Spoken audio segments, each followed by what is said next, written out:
नासिर की कहानी, एक धोखेबाज बीवी का अंजाम। सदियों पुरानी बात है। एक शांत और गरीब गांव में नासिर नाम का एक सीधा सादा किसान रहता था। वो बहुत मेहनती था। सुबह खेतों में जाता और शाम को लौटता। वो जो कमाता ईमानदारी से खुद खाता और बचा हुआ दूसरों की मदद में लगाता। गांव में सब उसे एक अच्छा और नेक दिल इंसान मानते थे।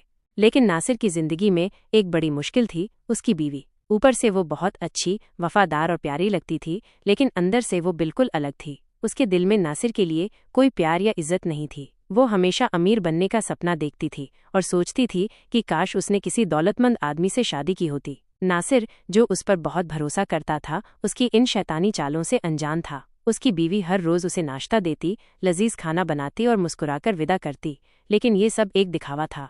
एक दिन जब नासिर खेत में काम कर रहा था, उसकी बीवी ने एक अजीब चाल चली। उसने कुछ शरारती लड़कों को बुलाया और उनसे कहा कि नासिर के गधे को पास के पेड़ पर चढ़ाकर मजबूती से बांध दें। लड़कों ने वैसा ही किया। दोपहर में जब बीवी खाना लेकर खेत पहुंची तो नासिर अपने गधे को पेड़ पर देखकर हैरत में था। बीवी ने हैरानी का नाटक किया और दोनों ने मिलकर गधे को नीचे उतारा। उस दिन बीवी ने जाते हुए नासिर से 100 दीनार मांगे, ये कहकर कि उसे पैसों की जरूरत है। नासिर ने तुरंत अपनी जमा पूंजी उसे दे दी। बीवी ने चालाकी से आधे पैसे बचा लिए। कुछ समय बाद बीवी ने एक और बड़ी रकम 200 दीनार नासिर से मांगी। उसने कहा कि उसकी बहन बहुत बीमार है और उसे दवा दारू के लिए चाहिए। नासिर ने उस पर यकीन कर लिया। उस दिन बीवी चुपके से 3 मछलियां खेत में छिपा आईं। जब नासिर खेत में काम करते हुए जमीन खोद रहा था तो उसे एक एक करके तीनों मछलियां मिलीं। वो फिर हैरान रह गया। बीवी ने फिर से नाटक किया कि ये नासिर की कोई करामत है और मछलियां घर ले गईं। नासिर ने बहुत मुश्किल से 200 दीनार का इंतजाम किया और बीवी को दे दिए। पैसे मिलने के बाद बीवी का व्यवहार पूरी तरह बदल गया। वो नासिर से दूर रहने लगी, उससे बात नहीं करती और हमेशा नाराज दिखती। नासिर ने कई बार उससे पूछा, लेकिन वो कुछ नहीं बताती। आखिरकार एक दिन उसने नासिर से सीधा सीधा तलाक मांग ली। नासिर को ये सुनकर बहुत सदमा लगा। उसे यकीन नहीं हुआ कि उसकी बीवी ऐसा कह सकती है। उसने सोचा कि शायद वो गुस्से में है।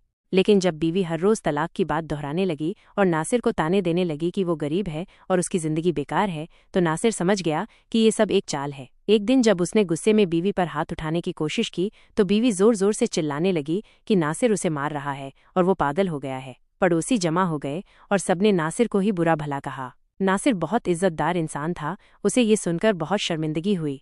मामला आखिरकार काजी के पास पहुंचा। नासिर ने पूरी सच्चाई बताई, लेकिन बीवी ने आंसुओं का नाटक करते हुए कहा कि नासिर उसे जान से मारने की धमकी देता है और उसे तलाक चाहिए। नासिर ने कहा कि वो अपनी बीवी से प्यार करता है, लेकिन अगर वो उसके साथ नहीं रहना चाहती और उसे बेइज्जत कर रही है तो वो तलाक देने को तैयार है, लेकिन उसकी एक शर्त है कि बीवी उसके दिए हुए पैसे वापस कर दे, वही 100 दीनार और 200 दीनार। बीवी ने इस बात पर हंसते हुए कहा, देखा काजी साहब, ये आदमी पागल हो गया है, इसके पास इतने पैसे कहाँ से आएंगे। नासिर ने कहा, तुम्हें याद है जब गधा पेड़ पर चढ़ गया था और जब खेत में मछलियां निकली थीं, उन्हीं दिनों मैंने तुम्हें पैसे दिए थे।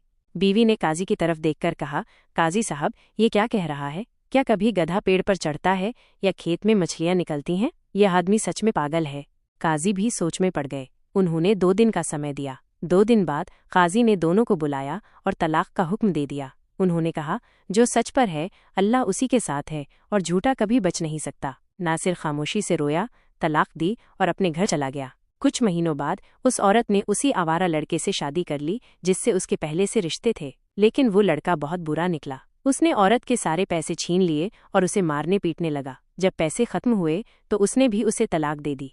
दूसरी ओर नासिर ने सब्र किया और अल्लाह ने उसे उसका फल दिया। उसने एक अच्छी और नेक औरत से शादी की। उन्हें औलाद हुए और नासिर को जिंदगी में बहुत इज्जत और सुकून मिला। वही औरत जिसने नासिर को छोड़ा था अब भीख मांगने पर मजबूर हो गई। कोई उससे शादी के लिए तैयार नहीं था और वो दूसरों की मदद से गुजारा करती थी। उसने अपने हाथों अपनी ही जिंदगी बर्बाद कर ली थी।